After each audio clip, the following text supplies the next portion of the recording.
سلام طعنا بليكم يمسكم كبرات فتوات انتخابات الزينات تجري هورايزن نزي ساعه تاخخبنا محدشتي معبالتات واناوي زينات كاب كل كورنعات اتاخخبنا قريبنا لكم ولنا نمكتالكم بخبرنا عدم سبسكرايب لايك شير እንዳክብርኩም ተከተሉና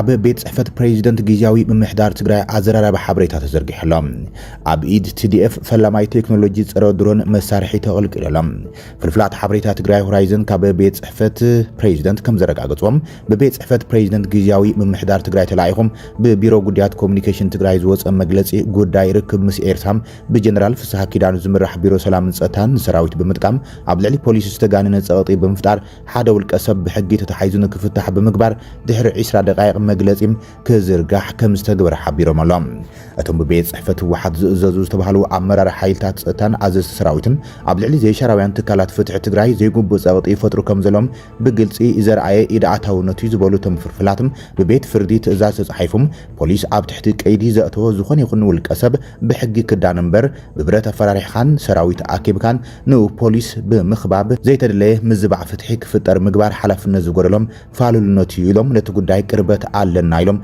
حبريتا زلاخلنا في الفلات اتناي بيت صحفة واحد قوام حيزو مس إيرترا يكايدو أبزلو ركبات كمنت أفي محبراو ميديا كوينم نتي أجندا زي سراسر مخان زفلت من اسي اكتيفيت سبز سانسب ويدمام برهان قبر قرقس زي حقاون مسم فرارمتي سمم معنات بروتيرا زخنم منقس فيدرال نابقجتكو اتزخل نطفتات مكيادو سعيبهم عب تحتي قيدو كأتو كم استقبرم زملاختو اتم فلفلات حبريتام انتخو نقنا دراما يتسوريح يبلوم جزياوي ممحدار تقراي عبتي زرقح مجلسيم حزب تقراي هلونو بهراو ربحون نمرققات سلاماوي بوليتيكاو قارسنا كايدا يوزبالو خينم قول فحتون طلبون ون وعلي بريتران كي تشرارفك تقبرن كابناي كوينات سقاتنا قيفو ربحون مسلون كحلول نيو يبل جزياوي ممحدار تقراي ون مسرتاو حطتاتن طلباتن حزب تقراي مملاس سلامون دحنتن بزت عمامن وحسن مقبارن سممعنات بريترا زفطرو عدل بزي ناسح درجام صنقيقو بمتقام بهراو ربحتا تግራይ ንምርግጋጽ ኣብ መንቀስቃስ ከም ዝርከብ ይዝገልጽ መግለጽ በዚ መስረቱን ምስ መንግስት ፌደራል ጥራሕ ዘይኮነስ ምስ ዝኾነ ሓይሊ ኣፈላላያትናም በሰላማዊ ሕጋውን መንገዲ ንምፍታሕ ዝካል ኩሉ ጻዕሪም ምግባር ግቡእ እዩ ይብል ይኹን እምበር ካብዚ ልዕሊሉ ዝተገለጸ መትከልን እምነትን ውጻም ግዝያዊ ምምሕዳር ትግራይ ዘይፈልጦም ዝተሓንገጦ ዕላማን ስትራቴጂን ስልትን ዘይፍለጥ ዝኾነ ዓይነት ደጋው ርክባት ምግባር ኣይትኽክልን ጥራሕ እንተይኮነስ መንግስት ኣልባ ኮይናም ፋሉልነት ከንግስ ትግራይ ሓደ ማእኸል ከይህልዋም ዝገብር ሓደገኛ ተግባር እዩ ብምባል ይነቅፍ ግዝያዊ ምምሕዳር ትግራይ ከምዚ ዓይነት ተግባር ኣብ ትሕቲ ዝኾነ ይኹን ኩነታት ተቐባልነት ዘይብሉ ምዃኑ ክፍለጥ ይግባእ ክብል እዮም እቲ ግዝያዊ ምምሕዳር ትግራይ አዘራራቢ መግለጽ ዘርጊሖም እቶም ወሃብ ትርኢቶም እቲ መግለጺ እቲ ኣብ ትሕቲ ግዝያዊ ምምሕዳር ዝመርሖ መሓወር ምስ ሻዕብያ ዝግበር ዘሎ ርክባት ስዒቡም መንግስቲ ፌደራል ከይኹርን እቲ ግዝያዊ ምምሕዳር ምስ መንግስቲ ኤርትራ ዝግበር ዘሎ ርክባት ደው ከብሎም የሉም ዝፈረመ ሓድሽ ፕሬዚደንት ጀነራል ታደሰ ወረደም ስርሑ ይሰርሐሎ ንምባል ዝዓለመ ምዃንዮም ተርጉሞሞ ዘሎም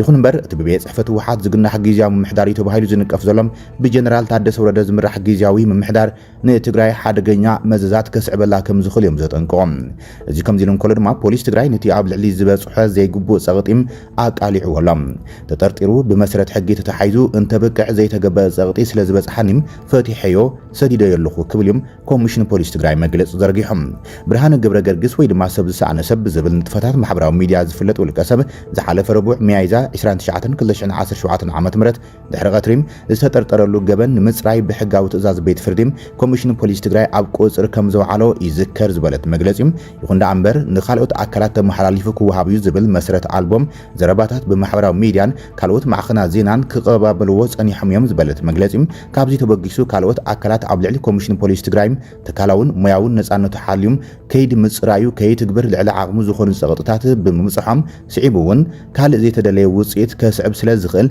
كيدي مصرايو أو قاريزم نتولك أسب فاتحو سريدو والو كبليوم عبلعلي بوليس بس حكا بيت سقطي عملكي تزلام مفتاح اكتيفيست برهان ገብረገርግስ ወይ ድማ ሰብ ዝሳነሰብ ኣመራርሓ ሰራዊት ብፍላይ ደቡብ ግንባር ኣርሚ 22 ሰራዊት መዲቦም ኣብ ልዕሊ ትካል ፍትሒ ፖሊስ ከቢቦም ይሕልዎ ከም ዝሓደሩን ከቢድ ፀቕጢ ከም ዝፈጠሩልን እቶም ካብ መቐለ ዝወፁ ዘለዉ ሓበሬታት ኣመላኺቶምሎም ማሕበራዊ መራኸቢታት ሻዕብያውን ሎሚ ንጎሆ ይኹን ሙሉ መዓልቲ ፖሊስ መቐለ ንሰብ ዝሳነሰብ ብግድን ሎሚ ክፈትሕዎ ኣለዎም ሰራዊት እውን ክገብሮ እዩ ኢሎም ይጽሕፍ እዮም ርፊዶም ፖሊስ መቐለ ንፌደራል ፖሊስ ኣሕሊፉ ክህቦ እዩ ዝብሉ ዘይተረጋገፁ ሓበሬታት እውን እናወፅኦም ሓዲሮምን ውዒሎምን ኣስመራ ዝመደብረን ፍልፍላት ፕሮፓጋንዳ ስርዓተ ግደፍ ነቲ ጉዳይ ፍሉይ ሽፋን ሂበን ሙሉ መዓልቲ እናጽሓፋ ውዒለን ኣለዋ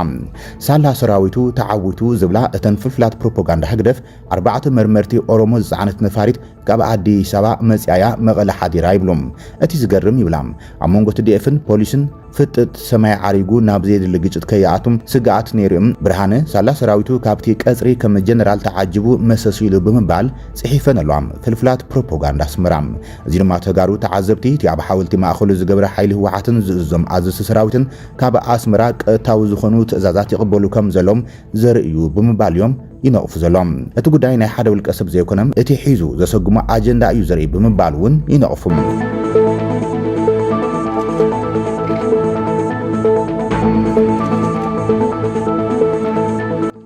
بخال زينا دما عبي TDF تكنولوجي صره درون اتيلوم بقيو نعالم زغرمه TDF بسنك حصره تكنولوجي صره درون ካብ ጸላኢ ከቢድ ሎጂስቲክሳዊ ጸገማት ይበጽሑ ከም ዝነበረ አይርሳዕን ሕዚ ግን ካብ TDF ጽቡቕ ምዕባለ ተሰሚዑሎም ካብ ኣርምታት TDF ሓንቲ ዝኾነት ኣርሚ 70 መሳርሒ ጸረ ድሮን ቴክኖሎጂ ተዓጢቃላ ለምቕነ ምስረታ 40 ዓመታ ኣብ ምኽባር ዝቐነየት ኣብ ሱዳን እትርከብ ኣርሚ 70 እቲ ቴክኖሎጂ ከም ዝዓጥቐቶ ኣርያላ እቲ ስካይ ፌንድ ሃንተር AFA ሚኢቲ ዝተባሃለ ቴክኖሎጂ ጸረ ድሮን ካብ ኣብ ጃሚንግ ወይ ድማ ጠለፋም ኣንፈት ድሮናትን ከምኡን ኮሙኒኬሽን ወይ ርክባት ነፂሩ ዝወቅዕ ኮይኖም ካብ 2 ክሳብ 3 ኪሎ ሜትር ሬዲየስ ስፍሓት ክወቅዕ ከም ዝኽእል ተገሊጸሎም ሓፂር ርሕቀት ኢላማ ዝገብር ምዃኑ ዝተገለጸ ኮይኖም ይኹን እምበር ከምኒ ኣርሚ 70 ዝኣመሰላም ከም ደባይ ውግእ ዝዓይነቱ ውግኣት ከካይዳ ዝኽእል ሓይልታ ድማ ውፅኢታዊ ክኸውን ከም ዝኽእል እዩ ዝግለጽ ዘሎ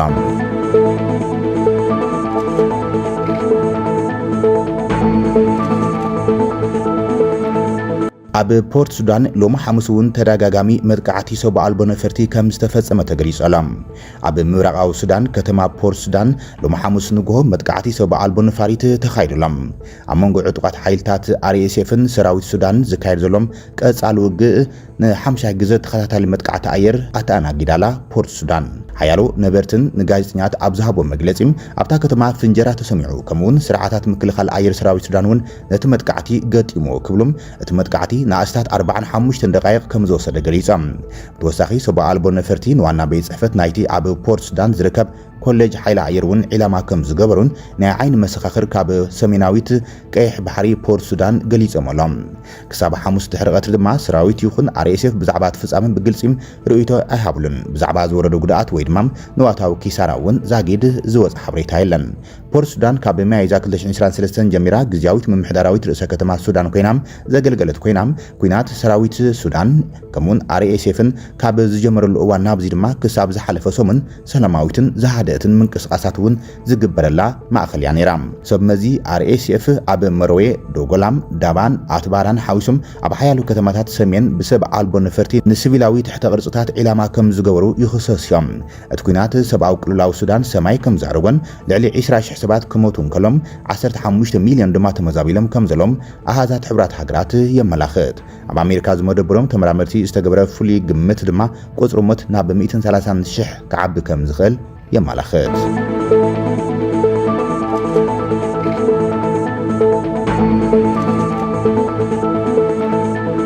ፓኪስታን 25 ድሮናት ህንዲ ወቂዓ ከም ዘወደቐ ተገሊጻላ እተን ድሮናት ስራሕቲ እስራኤል ምዃነን ድማ ኢስላማባድ ከሲሳ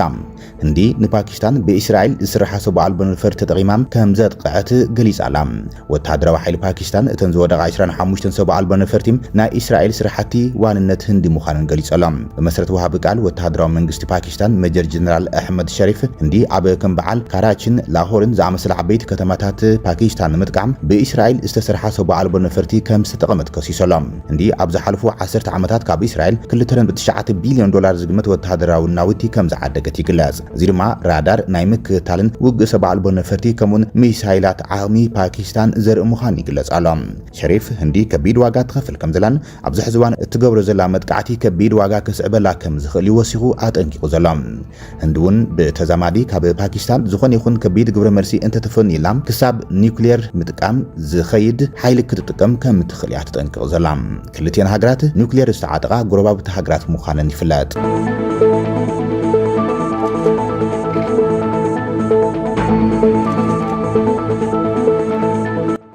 ካቶሊካዊት ቤተ ክርስቲያን ሮማ ሓዱሽ ጳጳስ መሪጻ እቶም ንመዓልታት ኣብ ኣዝዩ ዝጠናኸረ ምስጢራውነት ዘለዎም ድምፂ ኣብ መሃብን ኣኼባን ካርዲናላት እታ ቤተ ክርስቲያን ኣብ መወዳእታ ሓዱሽ ርእሳነ ሊቃነ ጳጳሳት እታ ቤተ ክርስቲያን ከም ዝመረፁ ኣበሲሮም ኣሎም። ኣብ ሲስታን ቻፐል ሓዱሽ ጳጳስ ከም ዝተመረፀ ዘመላኽት ጻዕዳ ትኪ ለቂቖም ኣሎም። ጻዕዳ ትኪ ማለት ድማ ሓዱሽ ጳጳስ ረኺብና ኣለና ማለት እዩ። በዚ ድማ ካቶሊካውያን ኣብ ቫቲካን ሓጎሶም ይገልጹ ኣሎም። ሽም እቶም ዝተመረፁ ርእሳነ ሊቃነ ጳጳሳት እዚ ዜና ክሳብ ዝዋደድ ኣይተገለጸን ዘሎ። እቲ ዝተመረጸ ጳጳስ ናብ ጎደና ቅዱስ ጴጥሮስ ቫቲካን ወፂኦም ንሰዓብቱን ኣመንትታ ቤተ ክርስቲያንን ሌላ ክገብር እዮም።